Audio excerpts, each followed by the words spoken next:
morning, welcome to your 5 minutes of self-care. So today I'd like to speak to you about being displaced and working abroad and working on a small space and being able to conserve your energy and find an equilibrium. So last week, for instance, I was working in a different country, which was also from the weather conditions different and from the surroundings. And also, if you're a person like me who is this highly sensitive empath, it's not easy for us to be surrounded by people constantly and being in crowds and being social all the time. Now, I'd like to give you some tips here. As you've seen in my last video, evening care is as important as morning care. Now, sometimes our schedule is so tight and we are living with other people close together in close space. We are maybe even sharing our sleeping quarters with others. And especially when you are on board, it can be challenging because there is not so much space and you really are never alone. Very important, try to find this 15 minutes in the morning and in the evening to be alone. Whatever you do in this alone time can be either journaling, meditation, sports, or just enjoying a walk or being in nature. This is really up to you. But it's important that we just pull ourselves out of this energy to be able to rejuvenate and go back into this energy. And it's a key ingredient to stay balanced and in an equilibrium. And another thing what is really important when you are surrounded by people and you listen to the conversations, you want to engage, but you can choose whether you engage or not. The choice is always yours. And sometimes what other people experience is not necessarily what you need to experience, and it is your own perspective. So being aware that you're your own person. And self-care means that you honor exactly this. Self-care means also to be able to conserve your energy, to be able to give to others. If we do not conserve this energy, and I sometimes do it in form of a light bubble around me, this is a specific alchemy healing technique, a meditation practice that we have learned that allows us to be in a protected space. Now we use a lot of sacred geometry. So we use, for instance, the Merkaba, which is a multidimensional star, the pyramid up to the heavens and down to the ground. And we imagine to be in this specific form, especially when we are surrounded by a lot of people and we don't necessarily want to be attached to their energy. And if you're a highly sensitive empath, you have the tendency to maybe feel what other people feel and not knowing whether these are your emotions or someone else's.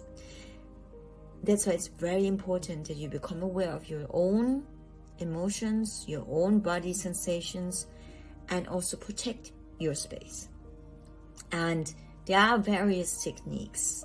And I will guide you through a meditation in the next weeks that allows you to remember during the day that you have this light bubble around you.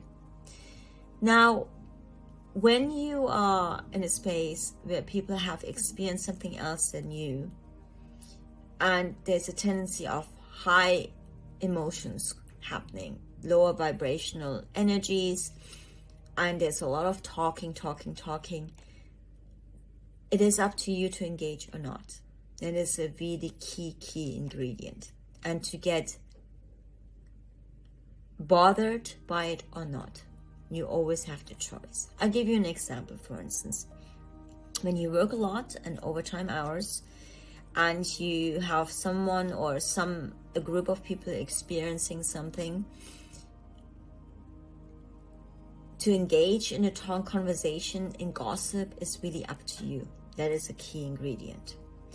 And normally what these conversations are, the words we use, the emotions we use, they can affect our well-being. They can affect our mental and emotional state and equilibrium, homeostasis within our nervous system, something really important. We, for instance, the last week experience, we had a unique experience. I was there with my bestie and my colleague in London.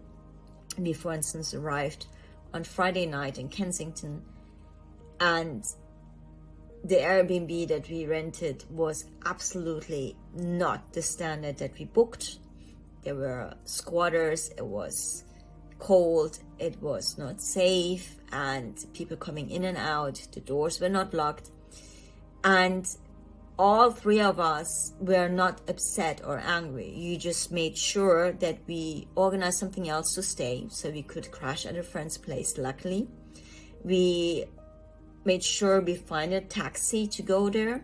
We made sure that we claim the money back with Airbnb. So we were very focused and did not engage too much in drama and emotional ups and downs and upheaval. The next experience we had on Sunday, our flight got canceled because of severe weather. Again, all three of us, okay, where do we stay? What do we do? How do we rebook our flights?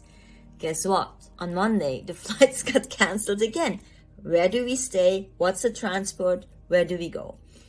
And all three of us were switched on. We knew exactly, okay, this happens. It's fine. We're not going to linger too long in being upset, angry, or anything, because we knew it's not going to be good for us and it's going to wind us up. So we stayed focused.